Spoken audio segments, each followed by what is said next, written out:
এখন দুইটি গুরুত্বপূর্ণ বিষয় নিয়ে আপনাদের সামনে কথা বলতে চাই। একটি বিষয় হচ্ছে যে আমরা দেখছি গতকালকে থেকে বাংলাদেশের বিভিন্ন জায়গায় ঢাকা শহর থেকে শুরু করে বিভিন্ন অপ্রত্যাশিত ঘটনা ঘটছে, সহিংসতার ঘটনা আমরা শুনতে পাচ্ছি। আমরা আপনাদেরকে স্পষ্ট করে বলতে চাই, এই যে বাংলাদেশের ছাত্র সমাজ একটি এত বড় আন্দোলন করেছে, একটি ফ্যাসিস্ট একটি সরকারের যে একটি পতন ঘটিয়েছে, সেটি আমরা এই কারণে করিনি যে একজন নির্যাতক চলে যাবে আরেকজন নির্যাতক এসে সেই জায়গাটি নিবে। এটি আমরা আমাদের জায়গা থেকে কোনোদিনও মানব না। বরং এই যে নির্যাতনের যে প্রসেসটি রয়েছে, যে সিস্টেমটি রয়েছে, এই সিস্টেমটি ছাত্র সমাজ বা বর্তমান বাংলাদেশের যে প্রজন্ম তারা চায় না।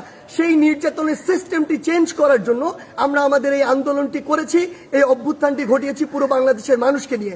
সেই জায়গা থেকে বিভিন্ন রাজনৈতিক মতাদর্শ, সে বিরোধী মতাদর্শ হতে পারে কিংবা বিভিন্ন যে রাজনৈতিক মতাদর্শে যা ছাত্র সংগঠন বিভিন্ন রয়েছে, তাদের কথা বিভিন্নভাবে শোনা যাচ্ছে যে তারা প্রতিহিংসার বশবর্তী হয়ে এই বিভিন্ন ভাঙচুরগুলো চালাচ্ছে। আমরা স্পষ্ট করে বলে দিতে চাই, এই বাংলাদেশে এরকম যদি অন্যায় বা অপরাধ যেগুলো হচ্ছে এগুলোর অবশ্যই প্রত্যেকটির বিচার হবে। সেই জায়গা থেকে আমরা স্পষ্ট করি, আমরা কখনো আমাদের জায়গা থেকে এমন সহিংসতাগুলো সমর্থন করি না।